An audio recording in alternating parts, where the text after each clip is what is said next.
causar emoções, controlar a temperatura do nosso corpo, a pressão arterial, a respiração, receber e gerenciar milhares de informações vindas dos sentidos e do sistema imunológico. Controlar o andar, o correr, o falar, o dançar, o raciocinar, o sonhar, o imaginar, registrar memórias e usá-las para planejar o futuro. Todas essas tarefas e muitas outras mais são controladas e reguladas pelo cérebro. O cérebro, de cor rosada, é dividido em 2 hemisférios simétricos.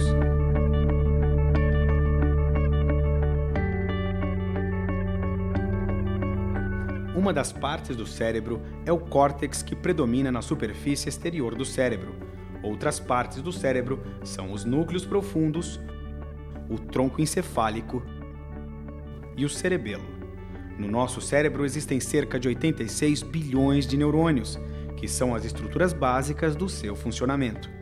A atividade cerebral se dá basicamente pela transmissão de sinais químicos e elétricos entre eles.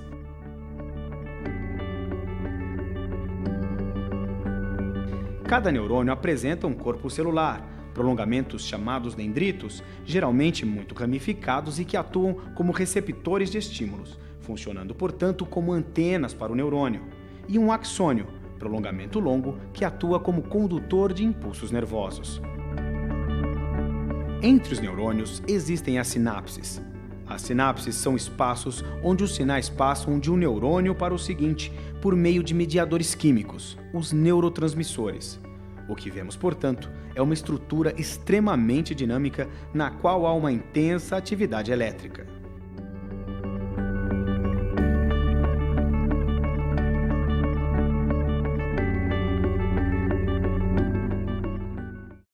A neurociência é uma ciência jovem, ela tem cerca de 150 anos de idade, mais ou menos. Mas nesse pouco tempo, a gente já entende várias coisas sobre como o cérebro funciona, como ele se desenvolve, como ele se forma e como ele faz de nós o que nós somos. É claro que ninguém precisa ser neurocientista ou entender em detalhes como o cérebro funciona para entender o nosso dia a dia ou para aprender, para ir para a escola, para se tornar um profissional capacitado, para lidar com as outras pessoas, nada disso.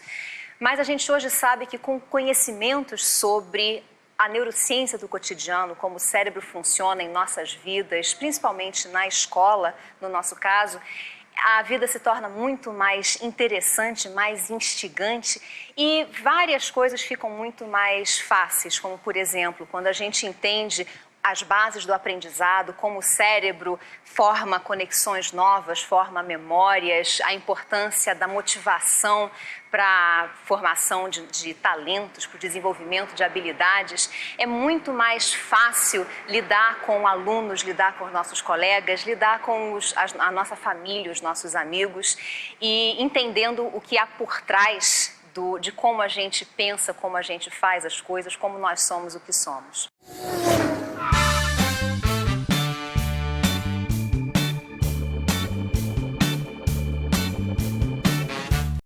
O cérebro é um órgão, como vários outros do corpo, com cerca de 1,3 kg, mais ou menos, que tem uma estrutura que no nosso cérebro, no ser humano, é bastante semelhante à de outros animais.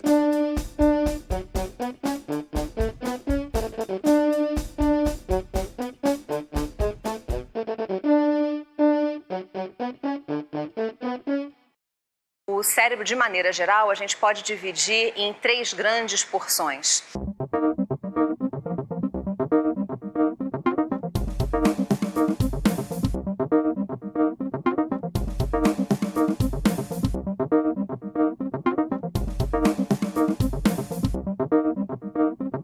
Todo um conjunto de estruturas que se prestam a receber informações do ambiente e processar essas informações de uma maneira coordenada, digamos, que permitem que o cérebro crie uma imagem, uma representação sensorial do ambiente. Isso é muito importante para permitir que tudo que a gente faz aconteça de maneira adequada, ajustada à realidade do ambiente.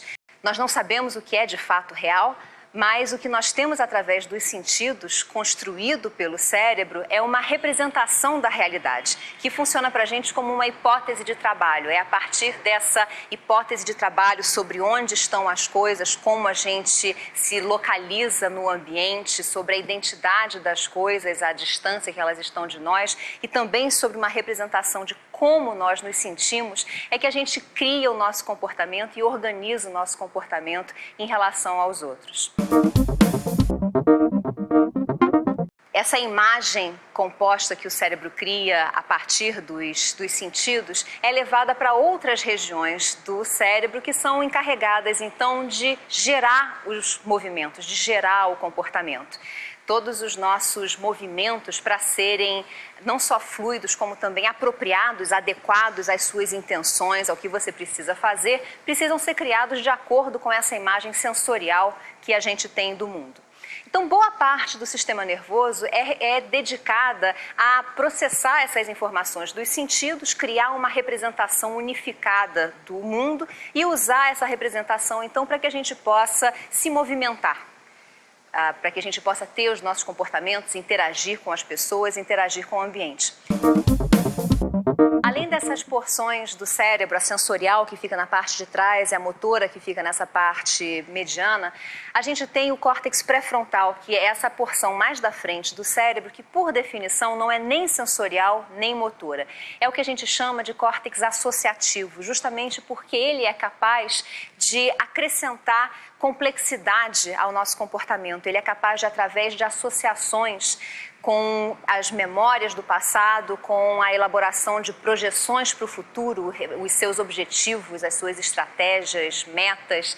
É esse córtex pré-frontal que permite que a gente saia do presente. A nossa vida mental, ela não é limitada ao aqui e agora, graças a essa porção do cérebro que permite, então, que o nosso comportamento seja muito mais complexo e leve em conta não só tudo que nós fizemos no passado, como também, com base nisso, o que a gente espera para o futuro, que a gente antecipa que aconteça nos próximos segundos, onde a gente deseja estar daqui a um dia, uma semana, um mês, um ano, e o que é necessário fazer para chegar lá.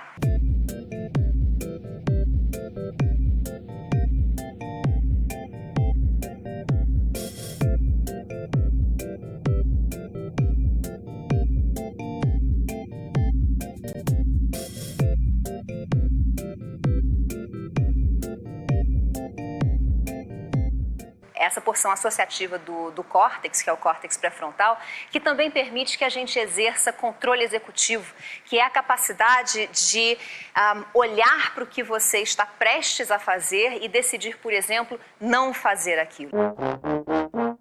É uma das habilidades que a gente desenvolve na adolescência, por exemplo.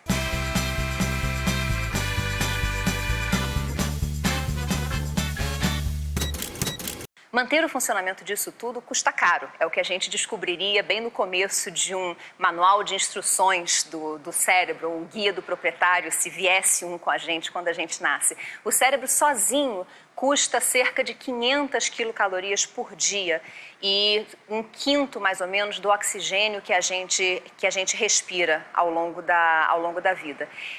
Esse consumo calórico do cérebro é constante. Você pode estar dormindo, acordado, fazendo contas de cabeça, vendo televisão ou lembrando do que você aprendeu ontem, e o seu cérebro estará consumindo aproximadamente a mesma quantidade de energia, que corresponde a 1/4 a 1/5 do que você come por dia, cerca de 500 quilocalorias. 500 calorias correspondem mais ou menos a uma xícara cheia de açúcar. O que não quer dizer que basta você tomar uma xícara cheia de açúcar por dia e seu cérebro estará bem alimentado e nutrido. Não é verdade. Além das calorias, para manter o seu cérebro funcionando, é preciso uma série de sais, minerais, vitaminas, proteínas, gorduras, inclusive, para manter a estrutura e o funcionamento do cérebro. Para manter esse metabolismo tão elevado, o cérebro precisa receber uma quantidade enorme de sangue a todo instante, porque é o sangue que traz a glicose e o oxigênio que serve para as células do cérebro usarem essa glicose como fonte de energia.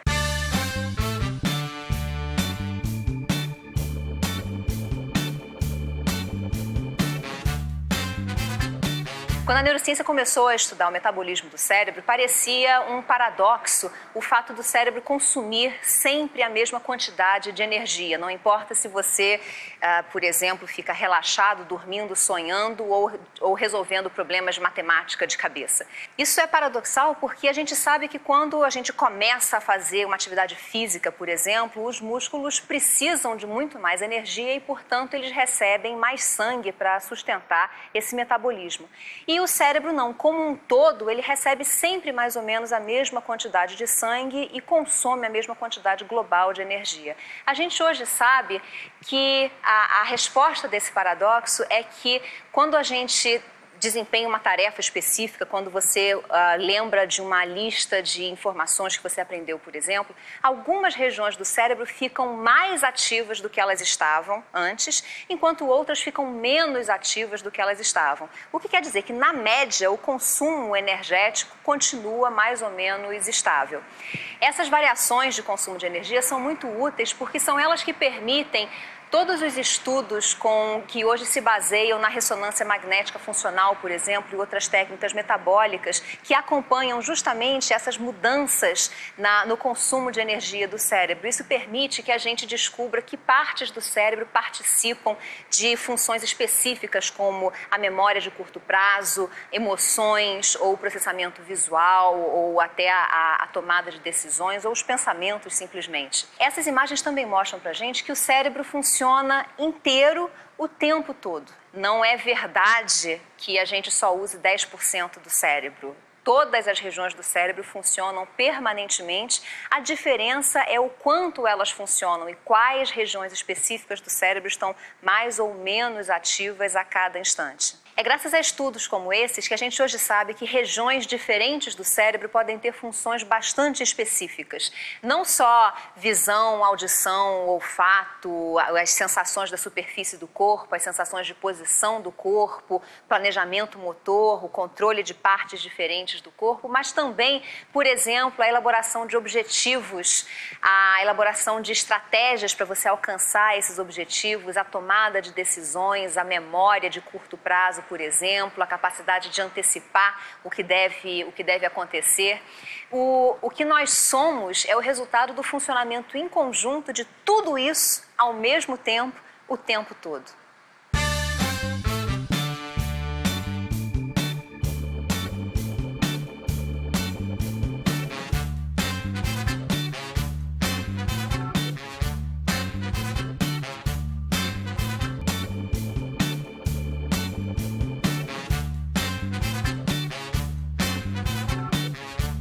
Existe uma divisão de tarefas não só entre as várias áreas especializadas do cérebro, mas também entre os dois hemisférios, as duas metades do cérebro. De maneira geral, o lado esquerdo do cérebro controla todas as funções do lado direito do corpo e vice-versa.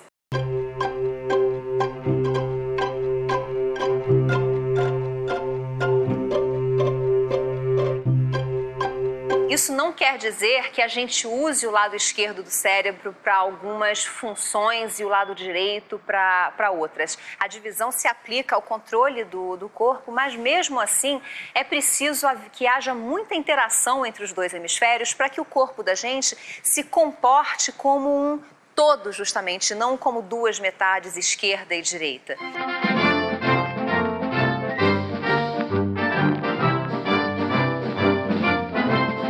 Existe, sim, um certo grau de divisão de tarefas entre os dois hemisférios cerebrais, além do simples controle do corpo. Por exemplo, em geral, é o lado esquerdo do cérebro que produz a fala, que produz as palavras, que seleciona e encadeia as palavras que a gente pensa e fala. Enquanto isso, a região correspondente do lado direito do cérebro é responsável por dar o tom emocional da fala, o que dá o conteúdo emocional da fala, que está expresso na prosódia, essa melodia da fala, com a voz que sobe e desce. Agora, a fala, com todos os seus nuances, com o seu conteúdo emocional, justamente, ela é o resultado da interação dos dois lados do cérebro. Por isso a comunicação depende dos dois lados do cérebro e não apenas de um ou outro. A gente hoje sabe, por exemplo, que essa história de que o lado esquerdo do cérebro é racional e o lado direito é emocional e criativo é uma lenda. A neurociência moderna consegue já estudar o processo criativo e descobre que justamente a criatividade, a capacidade de gerar coisas novas, de encontrar caminhos novos, depende dos dois lados do cérebro, depende de todos esses processos acontecendo de maneira integrada ao mesmo tempo entre os dois lados do cérebro.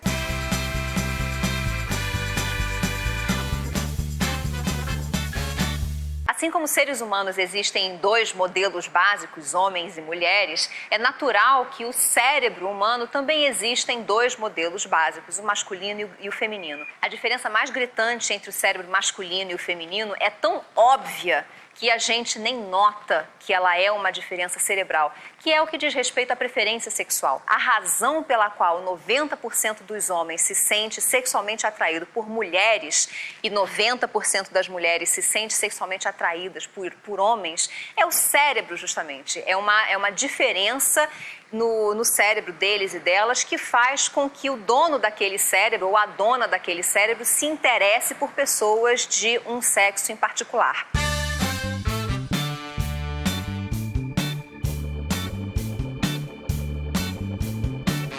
Como o nosso comportamento é resultado do cérebro que a gente tem, o comportamento sexual também é resultado do cérebro que a gente tem. Então, essa é a maior diferença entre o cérebro masculino e o feminino.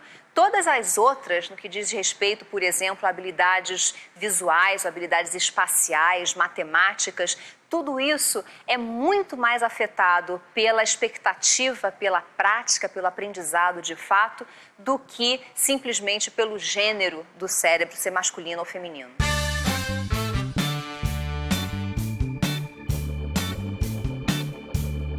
Isso não quer dizer que ele é melhor, nem que possui mais neurônios, nem que é capaz do que o cérebro feminino. Ele é apenas, em média, ligeiramente maior. Até onde a gente sabe, o tamanho do cérebro não tem nenhuma associação com a inteligência, com as suas capacidades, com a memória, nem é garantia também de que você possua mais neurônios.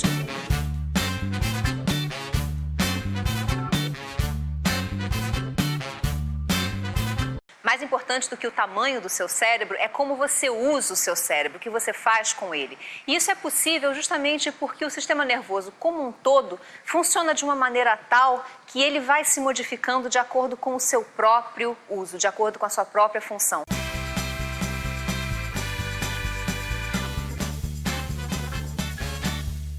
Tudo que a gente faz deixa marcas no cérebro. O cérebro se modifica de acordo com o seu próprio funcionamento, de acordo com as suas próprias decisões, de acordo com as suas experiências. Uma das mudanças mais claras no cérebro ao longo da vida é a que a gente vê do nascimento até a idade adulta.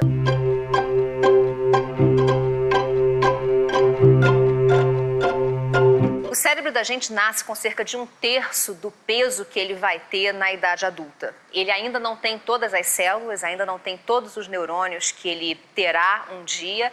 E o tamanho adulto é atingido na pré-adolescência, lá pelos 10 a 12 anos de idade, mais ou menos. Só que isso não quer dizer que o cérebro aos 10 a 12 anos já esteja pronto. O final da infância não é o final do desenvolvimento do cérebro. De 5 anos para cá, a neurociência já sabe que a adolescência é um segundo período de grandes transformações no cérebro, no sistema nervoso.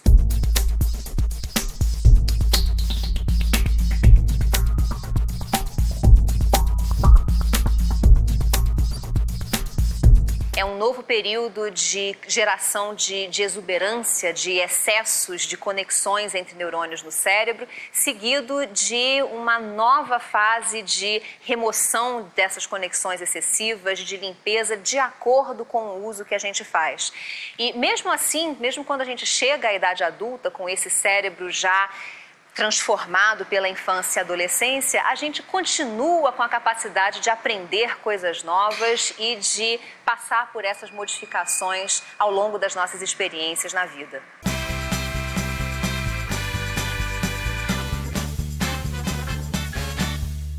Mudanças no cérebro são a base do aprendizado. A ideia com que a neurociência trabalha hoje é que o aprendizado consiste justamente na modificação dessas conexões entre neurônios no cérebro.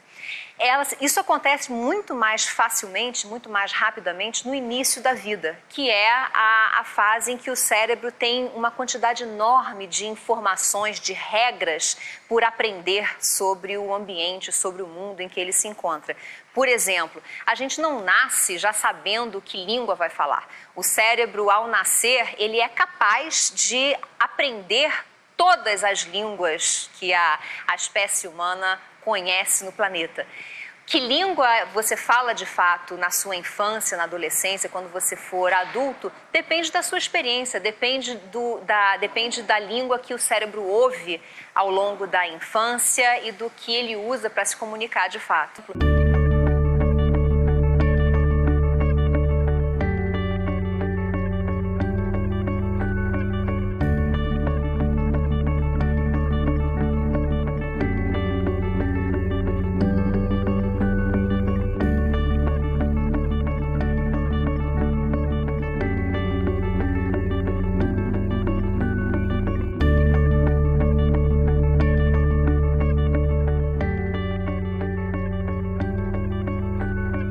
Mas mesmo quando esses períodos críticos acabam, a gente continua capaz de aprender, a gente continua capaz de modificar o nosso cérebro de acordo com a experiência.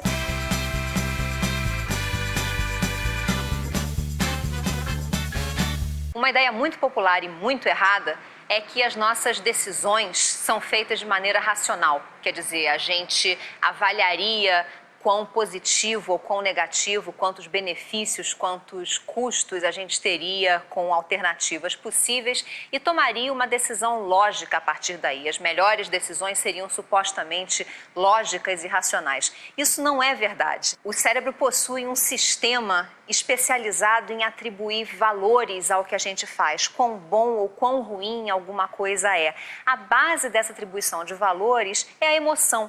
É como o seu corpo se sente como resultado do que o seu cérebro processa, como ele avalia uma informação. Um dos sistemas que permite ao cérebro fazer essa atribuição de valor positivo é o que a gente chama de sistema de recompensa e motivação. É um conjunto de estruturas no cérebro que acompanha o tempo todo o que a gente espera que aconteça, o que acontece de fato e também o que acontece de maneira inesperada e sinaliza para o restante do cérebro quando aquilo é interessante, quando aquilo é bom de alguma maneira. O resultado é a sensação de prazer, de satisfação que se expressa no corpo.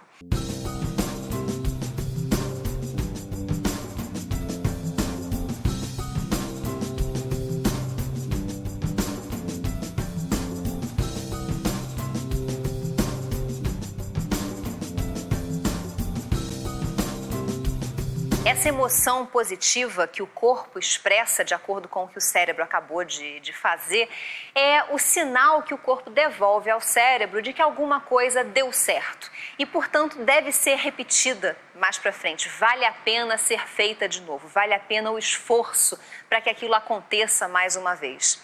Daí em diante, toda vez que a gente pensar em fazer alguma coisa que, de acordo com esse sistema, tem chance de voltar a dar certo, o cérebro avalia que aquilo tem boas chances de ter sucesso de novo, a mesma resposta de satisfação já é produzida por antecipação, quer dizer, esse sistema de recompensa volta a ser ativado por antecipação. E é essa antecipação do prazer do que pode dar certo que a gente chama de motivação.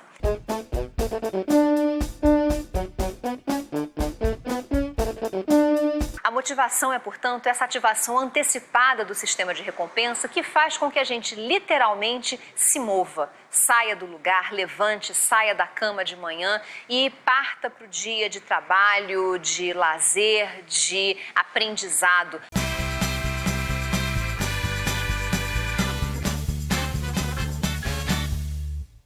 O aprendizado, justamente, é um dos maiores prazeres que o cérebro pode ter.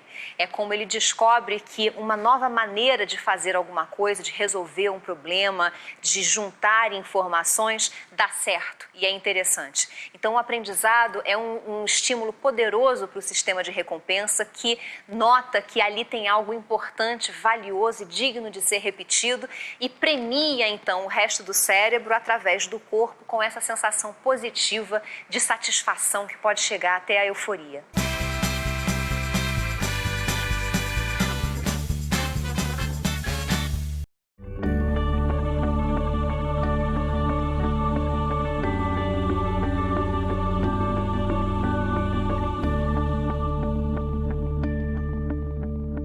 As emoções são não uma coisa especial ou acessória que dá algum colorido, digamos, à vida da gente, e sim algo fundamental ao funcionamento do cérebro. As emoções são a expressão que o corpo dá ao conteúdo dos pensamentos, ao conteúdo das nossas memórias, das nossas projeções para o futuro também, e são um recurso que o cérebro tem de, através do corpo, quer dizer, fazendo o conteúdo dos pensamentos passar pelo corpo, digamos, dele ter esse retorno de o que o corpo da gente acha a respeito daquela ideia, daquela memória, daquela possibilidade. São as emoções, por exemplo, que servem como um sinal para a gente de aviso de que algo pode ser muito bom ou, ao contrário, pode ser muito ruim se a gente continuar naquele caminho, se a gente fizer aquilo.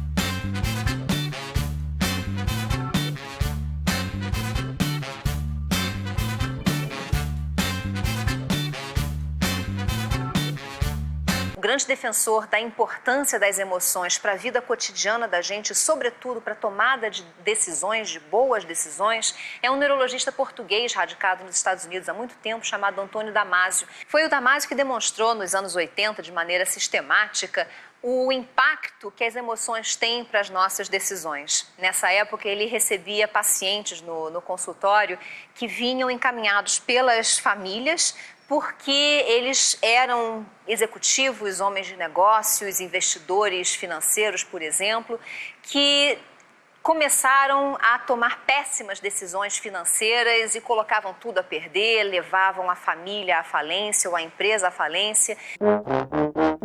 E o Damasio descobriu que o problema dessas pessoas não era racional, elas continuavam perfeitamente capazes intelectualmente, perfeitamente inteligentes. O problema é que elas tinham perdido a capacidade de sentir medo. Elas não conseguiam mais ter essa resposta do corpo às previsões do cérebro quando elas consideravam decisões arriscadas, quando elas consideravam investir todo o dinheiro na bolsa, apostar o dinheiro em uma decisão, levar a empresa para um novo rumo arriscado. E sem esse aviso prévio do cérebro passando pelo corpo, que é o medo, essas pessoas tomavam decisões puramente racionais, com base em probabilidade de alto retorno, e acabavam afundando a si mesmos, a empresa, a sua família. Daí veio a ideia, então, que hoje está bem mais desenvolvida e consolidada, de que as emoções têm um papel fundamental para que a gente tome decisões. Boas decisões não são, portanto, simplesmente racionais.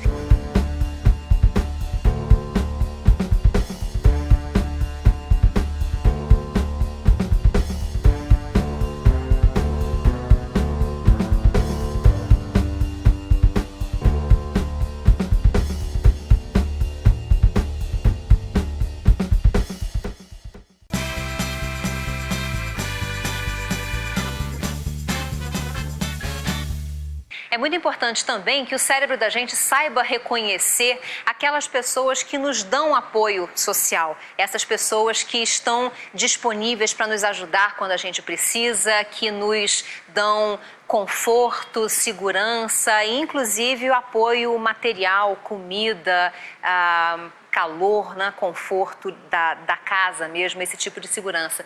E a maneira mais inequívoca do cérebro saber que ele dispõe dessa pessoa, que ele conta com o apoio dessa pessoa, é através do carinho. A importância do carinho para o cérebro, para a saúde do cérebro, para a formação do cérebro, é uma das descobertas mais bonitas da neurociência atual.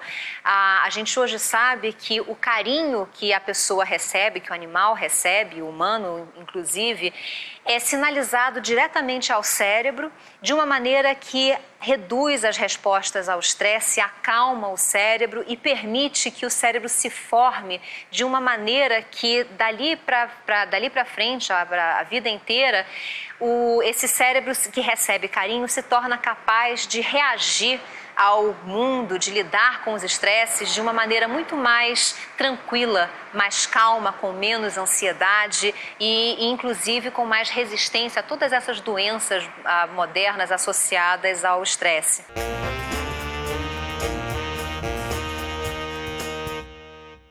Por isso a solidão é tão ruim, tanto para crianças, bebês, como para adultos e, sobretudo, idosos.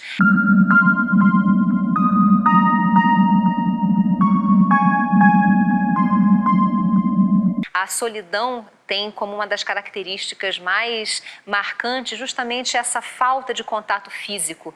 E o cérebro da gente, longe de ser essa máquina ou computador racional que só se importa com receber informações e processar essas informações de maneira lógica, o cérebro precisa desse contato físico com outras pessoas, com pessoas queridas, para ter o seu bem-estar, quer dizer, para continuar funcionando, achando que tudo vai bem e, portanto, ele pode se preocupar com o cotidiano, com esses pequenos problemas por resolver do dia a dia e, inclusive, se dedicar ao aprendizado sem se preocupar com todos os estresses por resolver. O cérebro que recebe carinho é um cérebro muito mais saudável.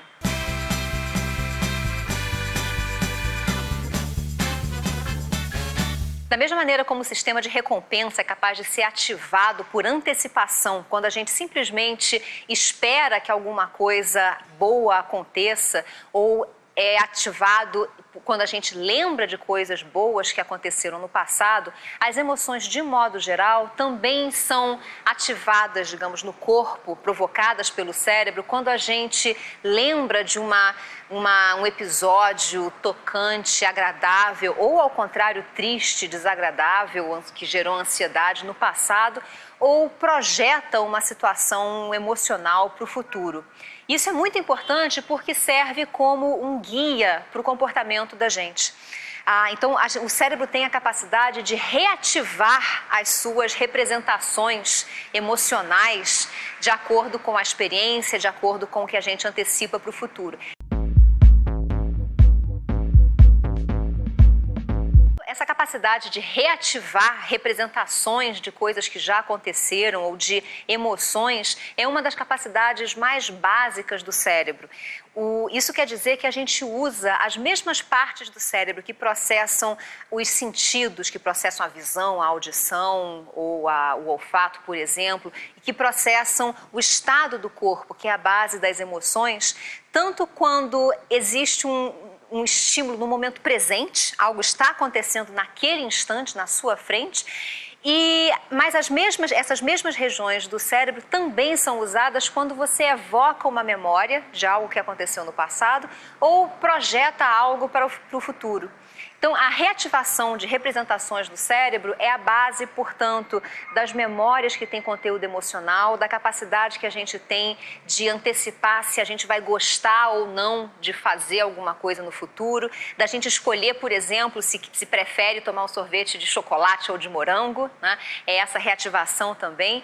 E também é a base da capacidade que a gente tem de sentir, por exemplo, empatia pelas pessoas, ou seja, a capacidade que a gente tem de sentir o que o outro deve estar sentindo, de se colocar no lugar do outro, de ficar triste quando a gente vê uma pessoa triste, de ficar alegre, contente, simplesmente de ver uma pessoa sorrindo, se sentindo alegre também, ou ficar angustiado na presença de uma pessoa angustiada, tudo isso porque o cérebro da gente, ao ver a expressão da emoção naquela pessoa, imita isso por dentro, ativa as mesmas partes que provocariam na gente aquela emoção, por pura imitação, e isso faz com que a gente acabe se sentindo já um pouco daquela maneira. Então, isso permite que a gente tenha uma emoção em primeira mão, em primeira pessoa, semelhante à da pessoa com quem a gente fala, com quem a gente lida.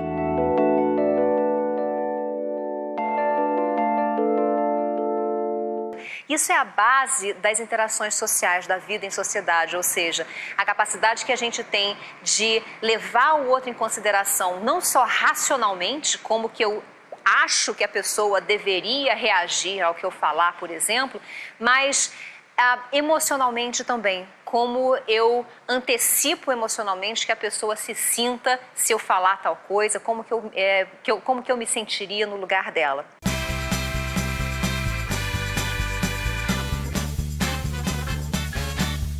Essa reativação de representações internas de algo que a gente já conhece, que já aconteceu no passado de alguma forma, também é a base da imaginação. A gente pode definir a imaginação como a capacidade de visualizar mentalmente algo que não está presente na nossa frente naquele momento. Isso não se aplica só a imagens visuais.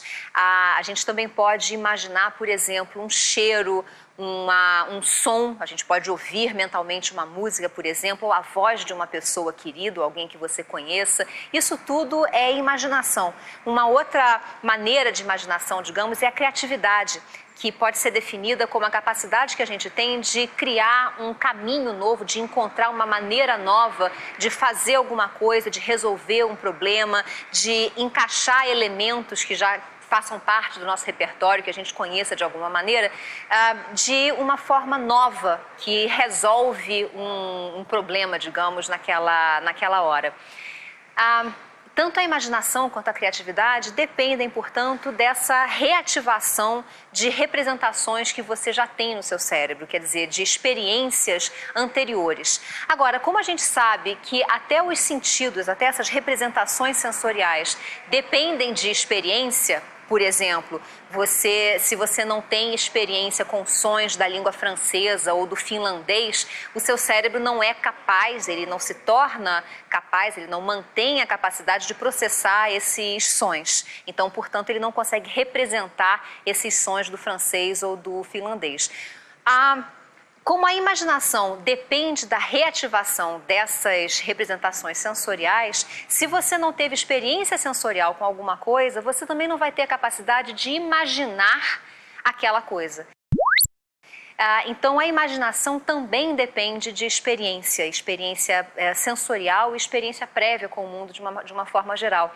Uma ilustração muito bacana e muito eloquente dessa limitação que a imaginação, a criatividade tem pela experiência prévia é uma charge de um cartunista americano, o Gary Larson, que ele desenha o que seria um disco voador para o ser humano pré-histórico. Então você vê o homem das cavernas saindo lá amarrado em peles da sua caverna e um disco voador na frente dele, muito tosco, feito de paus e pedras, que era justamente o que fazia parte das experiências sensoriais das pessoas naquela época. Radicalmente diferente de como a gente imagina hoje um disco voador feito de metais reluzentes e brilhantes e luzinhas piscando e coisas em movimento.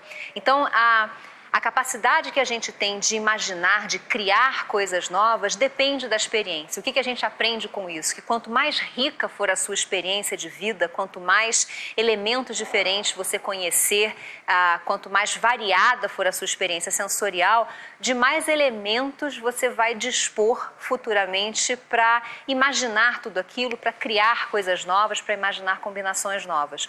Um exemplo disso eu posso pedir para você, por exemplo, imaginar uma cor que você nunca viu. Você consegue fazer isso? Um objeto que você nunca viu de uma cor que você nunca viu. A gente não consegue fazer isso. A gente consegue lidar com elementos que a gente já conhece. Se eu pedir para você imaginar um balde verde escuro, isso é perfeitamente simples de fazer. Mas uma cor que a gente não conhece, não faz parte do nosso repertório sensorial. O cérebro da gente não sabe representar o que seria essa cor. E se ele não dispõe de uma representação sensorial dessa cor, ele não tem o que evocar internamente para então imaginar o que seria essa cor que você não conhece. Então a gente só consegue imaginar aquilo que de alguma forma a gente conheceu em algum momento, de fato, através dos sentidos.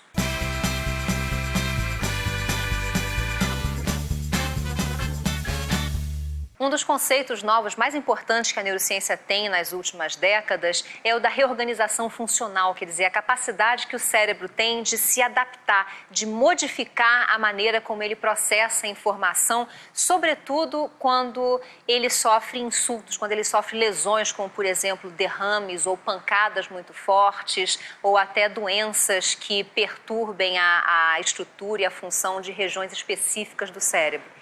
Continua sendo verdade que o cérebro não se regenera. A gente não tem a capacidade de criar neurônios novos para repor os neurônios perdidos. Talvez com novas técnicas, como terapias celulares, seja possível até injetar neurônios de volta nas regiões afetadas do cérebro, mas isso, por enquanto, ainda não é uma terapia usual comprovada para o cérebro. O que a gente sabe, no entanto, é que mesmo que o cérebro não consiga reconstituir tecido afetado ou tecido que ele perdeu, ele é capaz de usar o que sobrou e modificar a maneira como essas regiões restantes do cérebro são usadas. E a base disso é o uso. A reorganização funcional do cérebro, ela acontece quando existe demanda, quando a gente insiste em resolver um problema, por exemplo, movimentar um braço ou recuperar a fala, usando aqueles neurônios que sobraram no cérebro. É aí que a gente descobre que deve existir uma rede de conexões muito mais ampla dentro do cérebro do que a gente imaginava.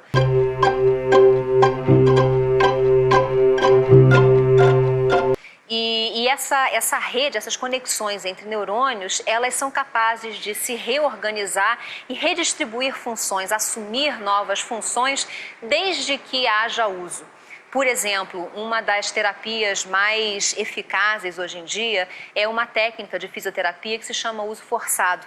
Uma técnica que à primeira vista soa cruel, porque a base dela é justamente forçar o uso daquela parte do corpo que você perdeu por causa de uma lesão. Por exemplo, a pessoa que sofre um derrame que impede os movimentos da mão esquerda, geralmente essa pessoa abandona totalmente o uso do braço esquerdo porque ela não consegue mais movimentar de maneira coordenada a mão esquerda. O que a terapia de uso forçado faz? Ela imobiliza a mão boa, no caso a mão direita, e força a pessoa a usar a mão esquerda, força o cérebro dessa pessoa a se reorganizar, redistribuir funções para que ele continue conseguindo movimentar a mão esquerda. O resultado da terapia de uso forçado é fabuloso. A pessoa recupera uma função que ela achava que não existia mais de maneira alguma e tem uma melhora muito rápida. Tudo isso porque ela foi obrigada a usar o cérebro de uma maneira que ela achava que não era mais possível. Então aí a gente descobre que uma das melhores terapias de fato para o cérebro, não só em caso de lesão, mas de maneira geral, inclusive porque é a base do aprendizado, é justamente o uso. O cérebro da gente é o que é hoje por causa do uso que a gente faz dele ao longo da vida, desde quando a gente nasce.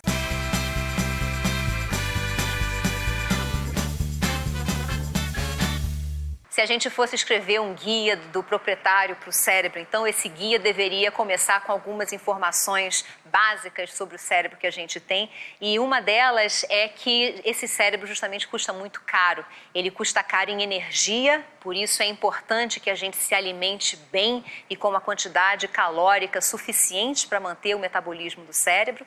Ele custa caro em investimento, porque afinal de contas tudo que a gente faz ao longo da vida deixa as suas marcas no cérebro. Tudo que a gente faz, tudo que a gente aprende, modifica o cérebro e faz da gente o que nós somos. Portanto, a melhor maneira de cuidar do cérebro além de investir na saúde dele, na alimentação correta, é usar esse cérebro muito bem.